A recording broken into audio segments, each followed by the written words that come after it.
Um dos dados que a gente mais utiliza, e você viu isso no capítulo passado, quando a gente falou sobre escoamento superficial, um dos dados que a gente mais utiliza em engenharia para as obras hidráulicas, digamos assim, de cunho hídrico, como a gente tem comentado aqui, são dados de vazão, né? O que é vazão? Geralmente é um volume de água que passa numa seção de estudo do meu curso da água, ou de uma superfície qualquer que eu queira medir essa vazão, ao longo do tempo.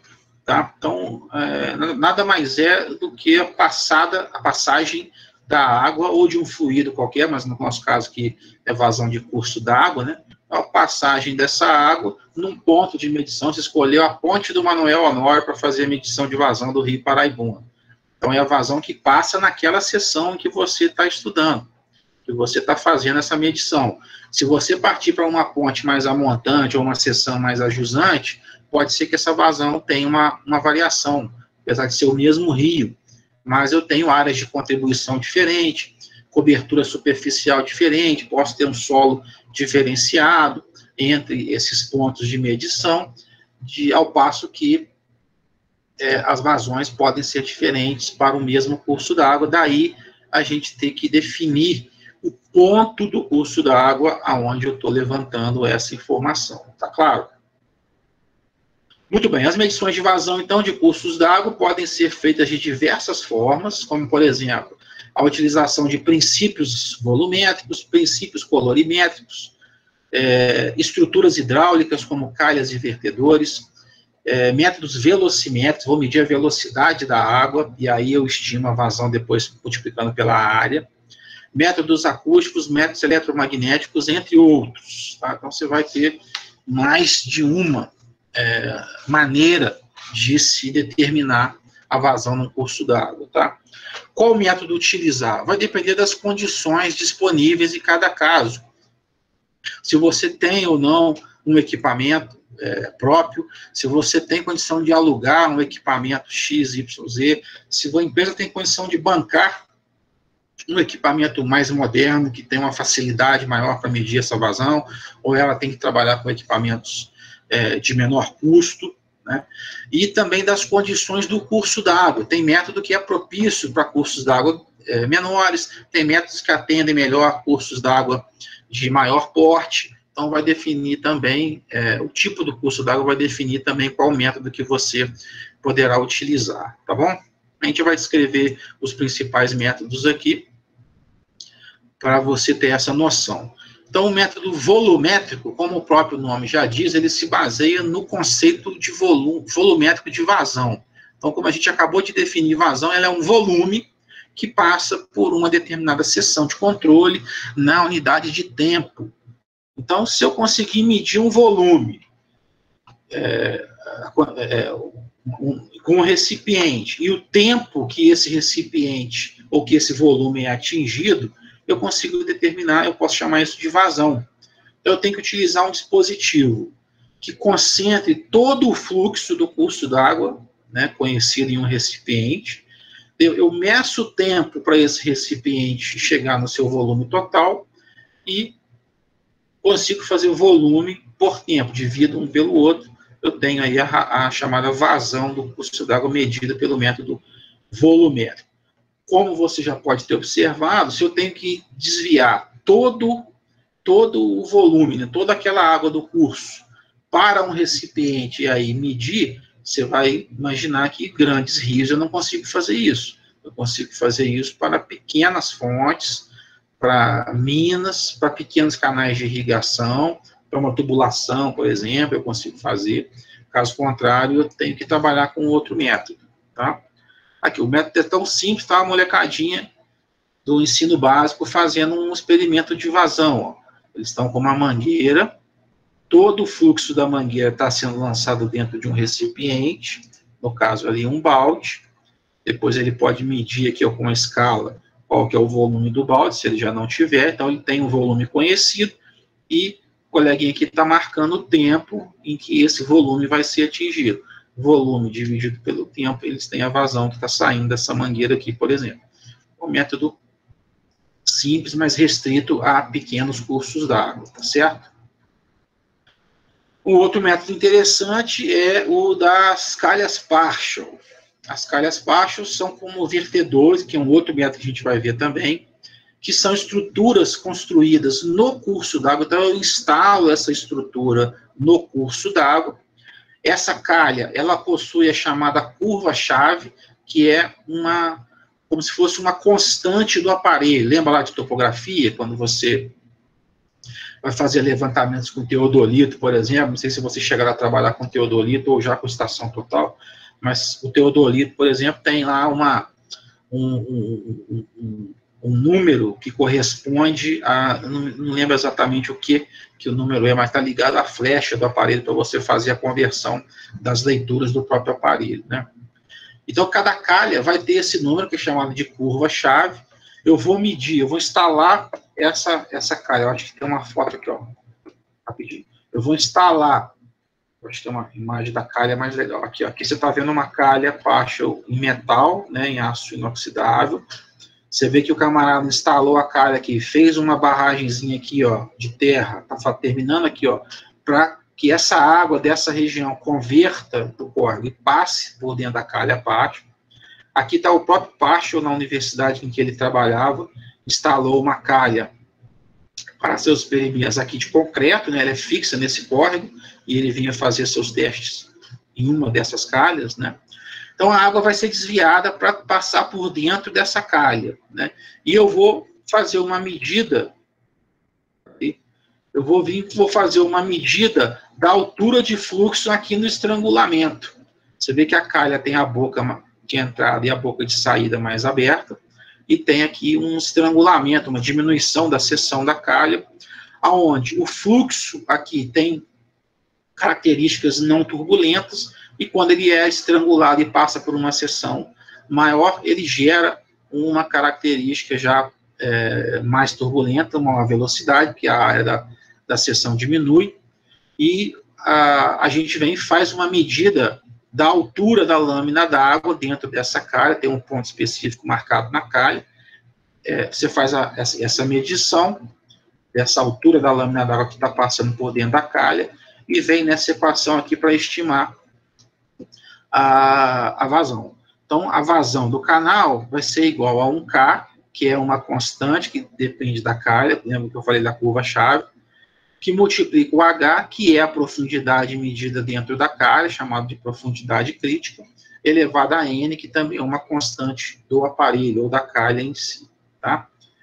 Aqui tem uma correção, caso a saída do canal trabalhe afogada ou não, há necessidade de fazer uma correção dessa vazão, porque acaba criando uma região, um remanso na saída da calha partial, e isso faz com que a vazão precise ser corrigida, tá?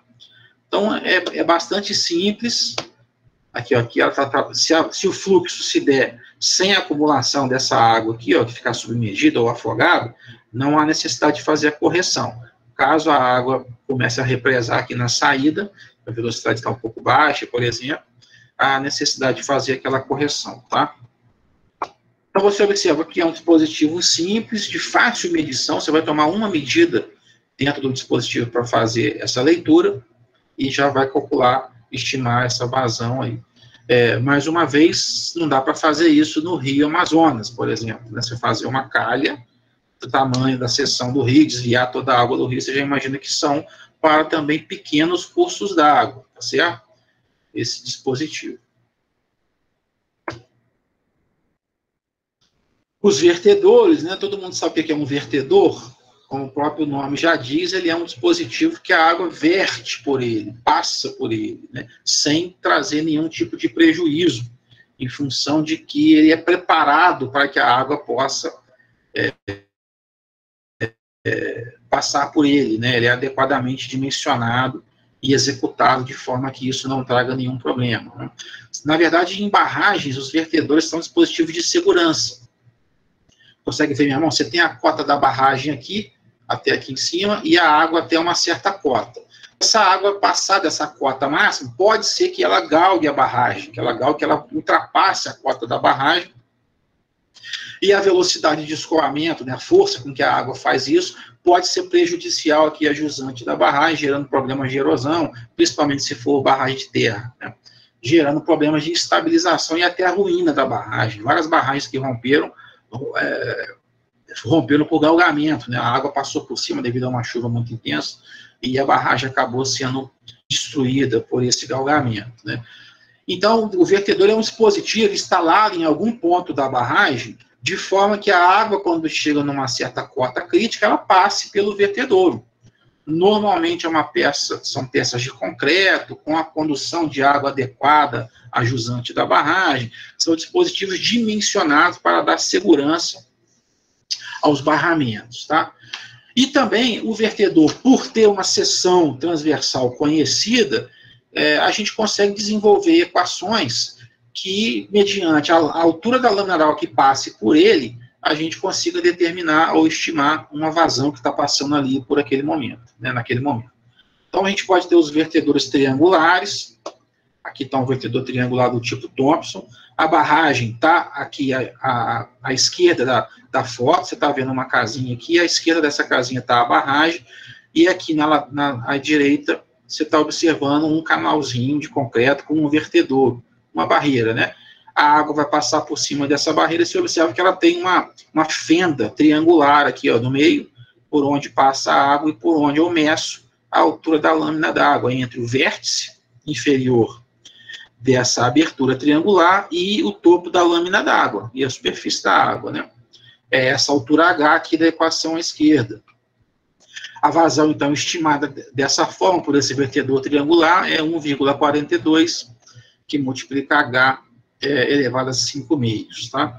Lembrando que eu só estou te mostrando um vertedor, esse daqui, falou o nome aqui, é do tipo Thompson. Existem outros vertedores triangulares também, o Thompson tem um ângulo reto aqui no vértice inferior, tá bom? Então, eu vou fazer um vertedor, então, só para medir vazão? Não, não vai.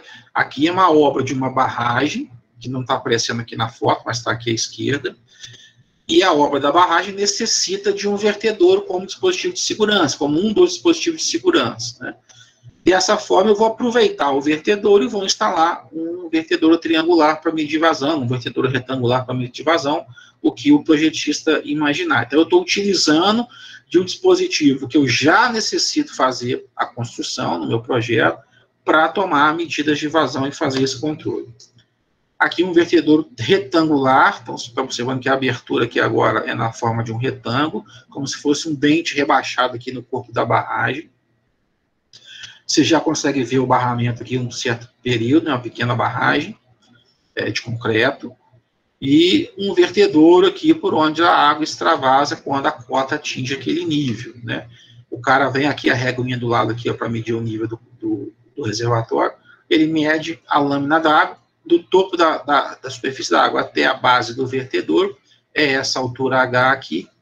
O L é a largura dessa abertura, a largura do vertedor, e aplico essa equação para estimar a vazão.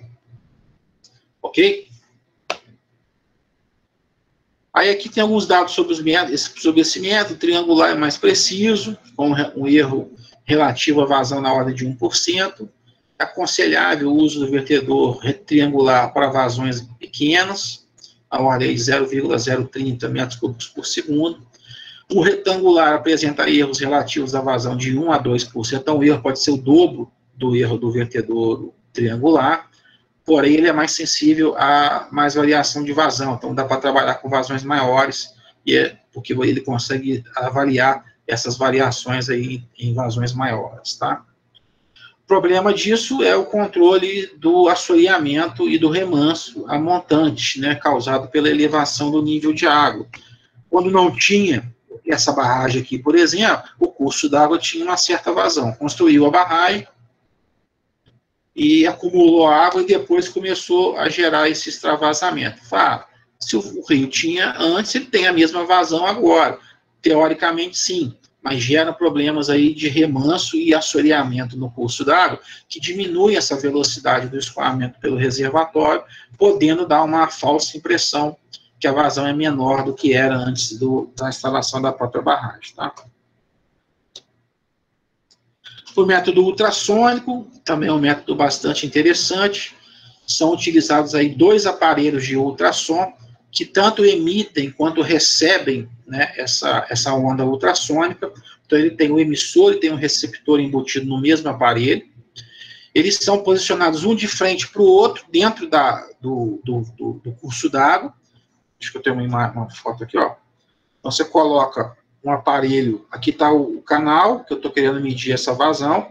O fluxo é nesse sentido aqui, ó, velocidade de escoamento nesse sentido. Eu coloco os 2 aparelhos um de frente para o outro, lembrando que ambos emitem e recebem o pulso ultrassônico. E quando eu emito esse pulso ultrassônico, os 2 emitem ao mesmo tempo.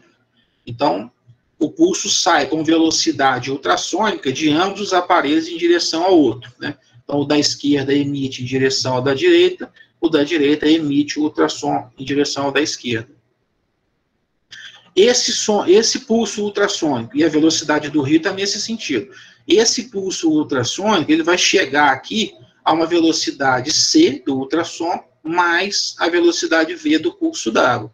Esse pulso da direita para a esquerda, ele vai chegar nesse aparelho aqui a uma velocidade C menos a velocidade do curso d'água, que é uma coisa muito pequena em relação à velocidade ultrassônica, porém, a captação, a recepção desse sinal pelos aparelhos vai ter um delay, vai ter um diferencial de tempo, um ΔT aqui, ó. Eu tenho esse ΔT, que o aparelho registra, eu tenho a velocidade de propagação do som na água, no fluido, eu tenho a distância entre os aparelhos, porque eles vão montados em uma estruturazinha fixa, a distância L entre eles, tá? Pode ser num barco, num teleférico, numa balsa, alguma coisa assim. E a velocidade de escoamento entre esses 2 pontos, que eu vou estimar como a velocidade de escoamento do curso d'água. Então, a V vai ser igual a C ao quadrado, vezes ΔT, dividido por 2 vezes L. Então, eu consigo estimar a velocidade com que a água está passando nesse curso d'água aqui, tá certo? Não é vazão, é velocidade. Para eu determinar a vazão agora, eu tenho que pegar essa velocidade que eu calculei e multiplicar pela área da seção transversal desse curso d'água. Imagina que esse nosso canal aqui fosse um canal artificial retangular. Aí eu tivesse aqui 10 metros aqui por 3 metros de profundidade. Então, eu teria 30 metros quadrados de área de seção transversal ao fluxo, né? Se o fluxo está nesse sentido, aqui na horizontal para o nosso desenho, eu teria a seção nesse sentido aqui, ó, tá? Então, sempre que eu for determinar a vazão pela equação da continuidade, que é essa equação, a gente tem que ter a velocidade e multiplicar pela área da seção transversal. Aí eu consigo determinar a vazão.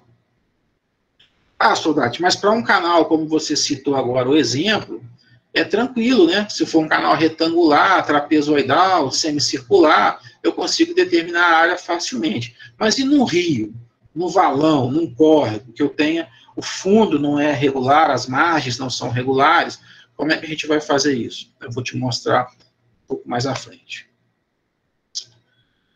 Outro método ultrassônico interessante é o que usa o efeito Doppler como avaliação dessa vazão aqui. O aparelhinho parece com esse aqui. Ele pode ser instalado num pilar de ponte, por exemplo, abaixo do nível da água, instalado numa haste, pode ser mergulhada a certa profundidade, e ele vai emitir e receber, ele vai emitir ultrassom, como o aparelho anterior.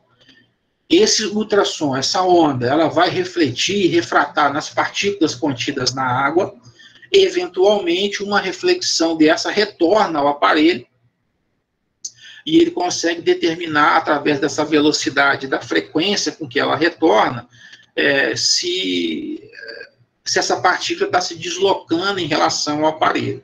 Se essa partícula está se deslocando, é porque ela está embebida no fluxo e está seguindo aproximadamente a velocidade do fluxo. Ele faz várias medições e te dá um valor médio dessas medidas de velocidade, tá? E ele tem uma área, se você observar esse retângulo aqui, eu estou apontando com o dedo aqui na tela, igual um maluco. Se você observar essa área aqui, ó, é a área de ação do aparelho. Eu não preciso medir a área do curso d'água da seção transversal. Ele vai dividir essas velocidades médias que ele achou aqui dentro, dessas partículas se movimentando, e vai multiplicar pela sua área de influência, pela sua área de ação, tá? Então, ele já te dá um valor médio para aquele local ali. É bastante interessante, bem dentro da ordem de grandeza da velocidade real do curso d'água.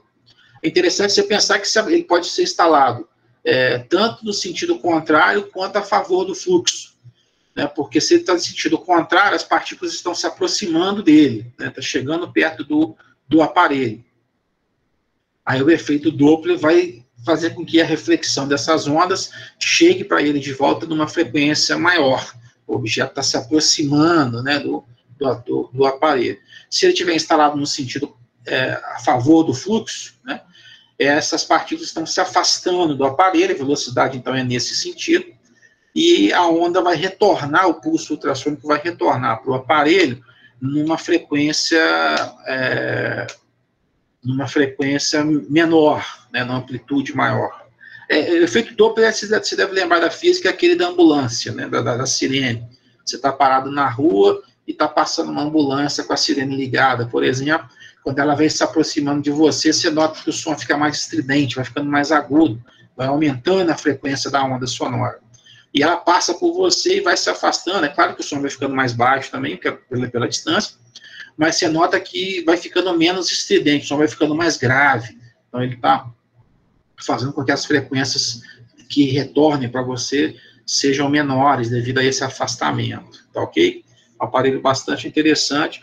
Hoje, os aparelhos são instalados, por exemplo, no pilar de uma ponte. O fiscal vai lá fazer as medições de vazão diariamente ou no período que ele estiver executando o serviço. Ele já chega com um celular hoje e ele emite um Bluetooth, um Wi-Fi, coleta esses dados sem nem encostar no aparelho. Se ele estiver ligado na energia elétrica, você não precisa fazer nada, só dar manutenção quando acontecer alguma coisa, ou uma preventiva, ou se ele funcionar com bateria, você tem que remover ele para fazer essa troca eventualmente, tá? É bastante interessante nesse sentido. O método eletromagnético determina também o perfil de velocidades. Então, o método eletromagnético, assim como o método ultrassônico, ele determina a velocidade do escoamento e não a vazão propriamente dita. Então, eu preciso determinar a área posteriormente, tá? Então, o aparelho que ele vai gerar o campo magnético na água e os íons presentes na água vão perturbar esse campo magnético gerado e com essa perturbação, medindo essa perturbação, eu tenho aí a velocidade das partículas que estão passando por esse campo magnético, tá? Aí, com esse campo magnético lançado aqui, por exemplo, ó, no curso d'água, aqui é a seção transversal do curso d'água, eu gero um campo magnético e vou medindo a velocidade em várias alturas da lâmina d'água. Imagina que eu tenho um curso d'água mais profundo, esse método serve para esse tipo de rio também. Eu determinei, então, o chamado perfil de velocidades. Ó, aqui é a altura do ponto que eu estou medindo, a velocidade no topo, a velocidade mais ou menos no meio, um pouco mais abaixo, a velocidade lá embaixo, que é zero. Então, você determina o perfil de velocidades, calcula a velocidade média desse perfil, você tem, então, a velocidade do curso d'água para multiplicar pela área, tá certo? Essa área aqui, quanto maior o número de perfis que você tiver lançado aqui para fazer a medição da velocidade, você tem como desenhar depois esse perfil aproximado, né? Aqui ele desenhou com 5 pontos, ó, um ponto aqui em cima na margem, um outro ponto aqui, 2, 3 pontos, 4 pontos, 5 pontos. Seria um trapézio, mais ou menos, aqui, com a base quebrada, digamos assim, inclinada, né? Você consegue estimar bastante essa seção do curso d'água. Quanto mais acidentada for a calha do curso d'água, mais seções você tem que fazer para chegar num valor mais próximo do real. E no final, você pega o perfil de velocidades, a velocidade média, e multiplica pela seção da área correspondente e chega a uma estimativa da vazão por esse método, tá? O método colorimétrico ou radioativo, né, há algumas situações em que a gente tem problemas em fazer a medição dentro do curso d'água, devido a velocidades muito altas, que pode trazer risco para o operador ou para um equipamento qualquer. Água muito turbulenta, é difícil de você estabilizar um equipamento para poder fazer a medição. Um leito muito irregular, como o rio de montanha, por exemplo, muito encachoeirado, gerando aí até problemas de transporte de grandes sólidos, como troncos de árvore, por exemplo, grandes galhos, etc. e tal, pedra, ou ainda, como eu falei, a presença de cachoeiras, né? Então, rios muito acidentados, você tem uma dificuldade de fazer essa medição, né? Esse teste consiste no seguinte: você vai trabalhar em 2 sessões simultaneamente. Você vai trabalhar, eu tenho uma figura aqui, vou deixar a equação. Você vai trabalhar em 2 sessões simultaneamente, a sessão 1 e a sessão 2. A sessão 1 está mais a montante, né, no início da medição, a água do rio segue para cá, olha para minha mão aqui, por favor, e a seção 2 está aqui a jusante. Vou colocar assim, que você imagina que a água está vindo do ponto mais alto para o ponto mais baixo, né? Nessa seção 1, no ponto mais alto, você vai lançar um traçador qualquer. Esse traçador é um produto químico ou radioativo em que você consegue medir a sua concentração. Então, eu tenho a água sem traçador nesse ponto e estou lançando um traçador com uma concentração X. E lá no ponto 2, devido a essa turbulência, essa velocidade, esse traçador vai se misturar à água, do curso d'água, e vai chegar lá no ponto 2 com uma concentração mais baixa, porque ele diluiu uma parte de sua concentração ao longo desse trajeto, né? E eu vou medir, por isso que tem que ser um aparelho, um produto que eu consiga medir a concentração dele com um aparelho qualquer na água. Eu vou medir a concentração com que ele chega num ponto mais ajusante, né? E vou aplicar essa equação aqui, ó, que é a vazão do produto traçador vezes um C1, que é a concentração desse produto traçador, vai ser igual ao Q mais Qzinho, que é a vazão da água do rio, com que ele se misturou, mais a vazão que eu adicionei, que é a vazão do traçador, só que numa concentração menor agora, que ele vai chegar lá no C2.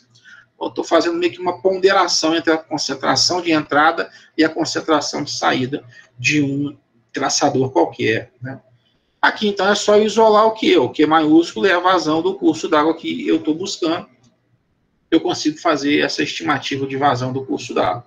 O produto químico usado como traçador não deve reagir com impurezas existentes na água do rio, porque aí essa concentração final vai ser falsa, porque se ele reagir, ele vira outro produto, e eu meço uma concentração equivocada, que eu perdi produto no meio do caminho, né?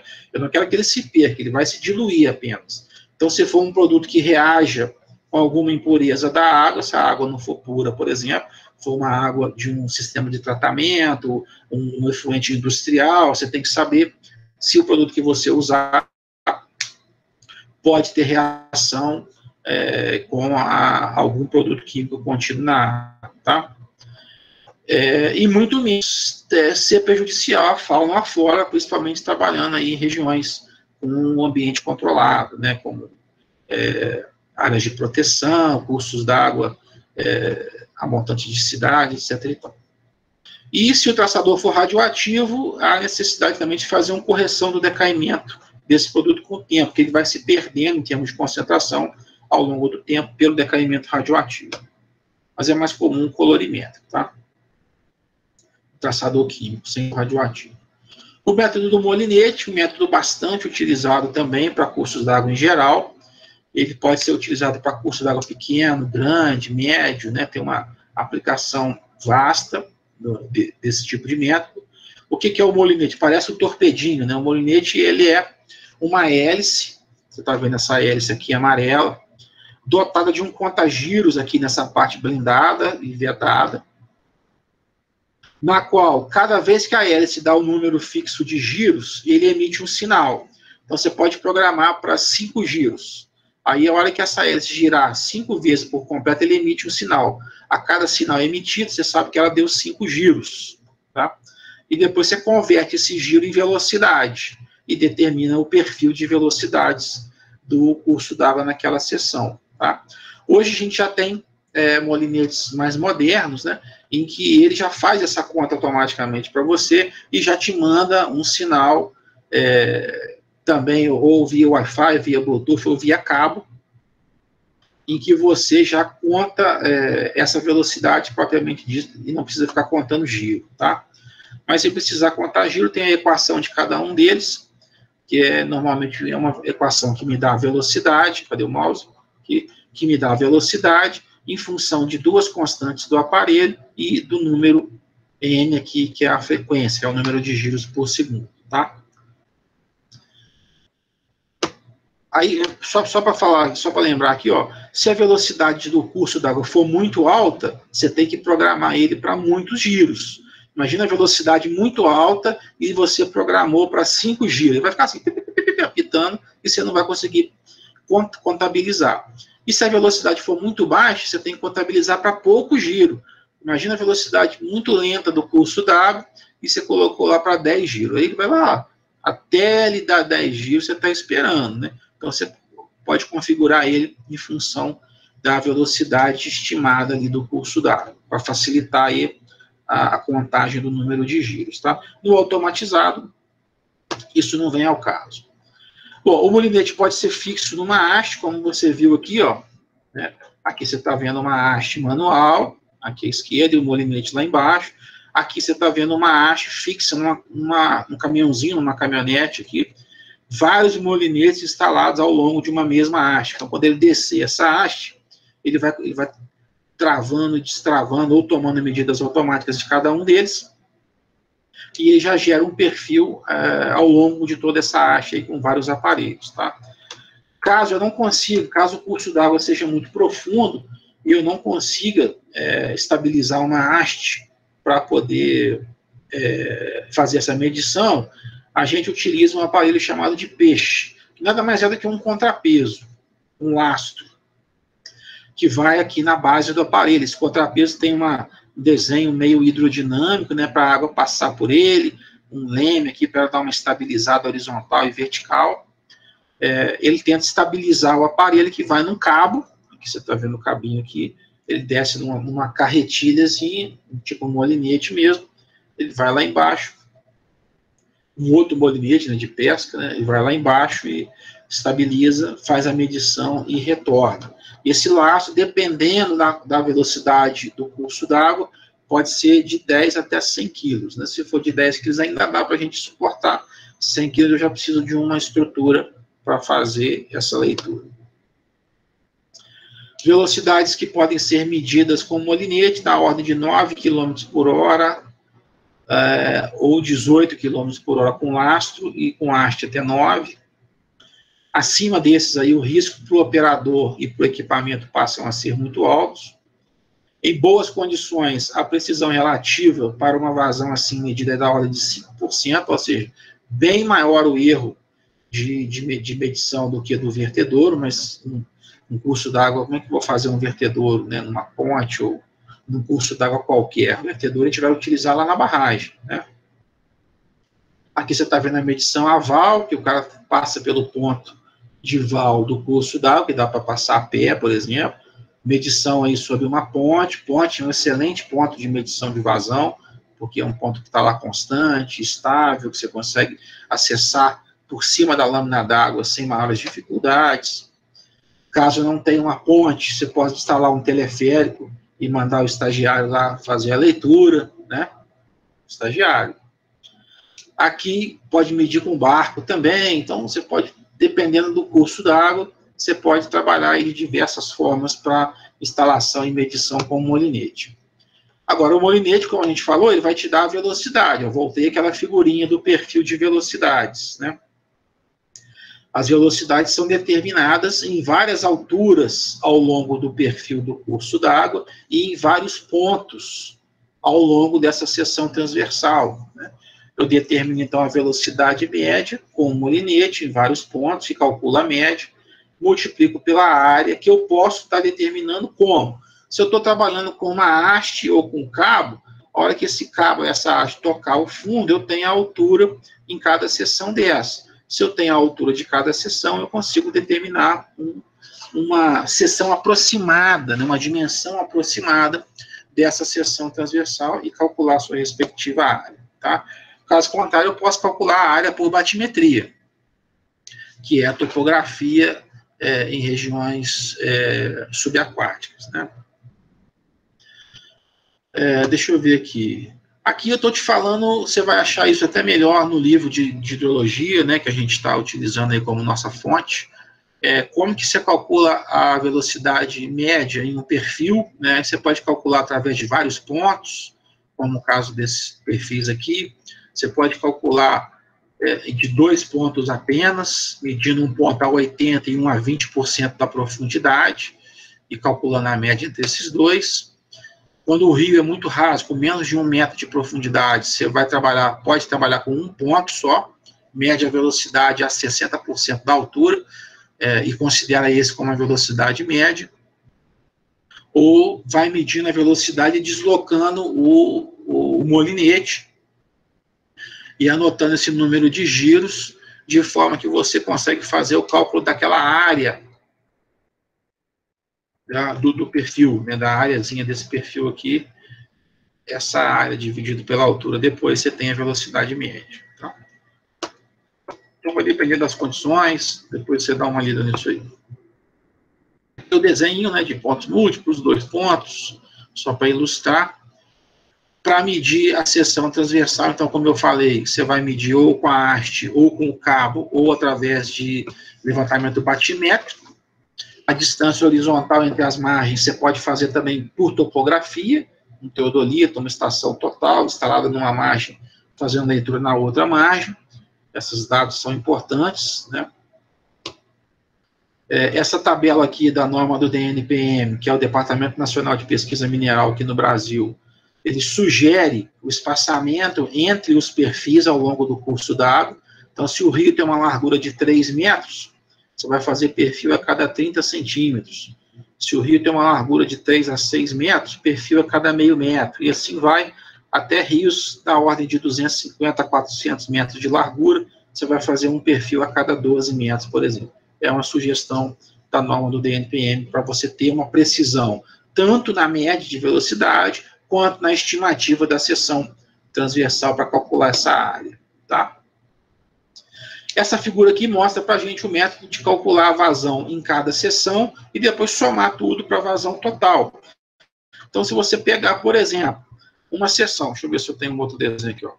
Se você pegar uma seção, aqui são os perfis, né? Eu medi velocidades em várias alturas. Cada pontinho vermelho desse é um ponto onde foi medida a velocidade do perfil. Ó, mediu 1 ponto, mediu com 3 pontos, mediu com 4 pontos, 4 pontos, 4 pontos, 3 pontos e 2 pontos.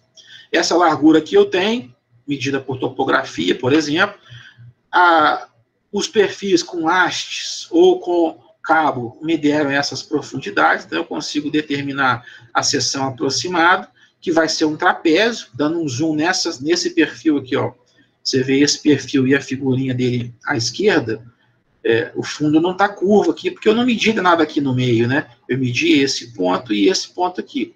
Aí eu ligo esses 2 pontos através de uma reta e pego o ponto médio entre eles. Está aqui, ó. Certo?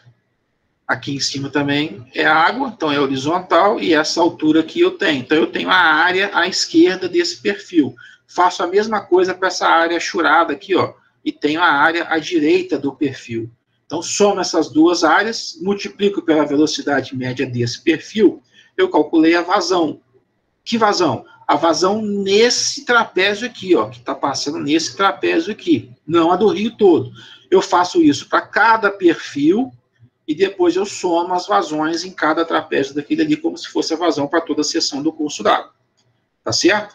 Então, eu vou ter um número de parcelas, que eu vou ter que somar a vazão respectiva de cada parcela, em função do número de perfis que eu tiver lançado e medido as velocidades do curso d'água, tá? Essa equaçãozinha nada mais é do que isso que eu acabei de falar. Ela está pegando aí as distâncias, meia distância à direita, meia distância à esquerda, multiplicando pela altura depois, e fazendo esse somatório, tá? Mas deu para entender aí de forma mais fácil do que entendendo essa equação, que pode, a princípio, ser complexa, mas não é não, é simples. Beleza? com isso, a gente finaliza esse nosso conteúdo como programado aí para o nosso curso.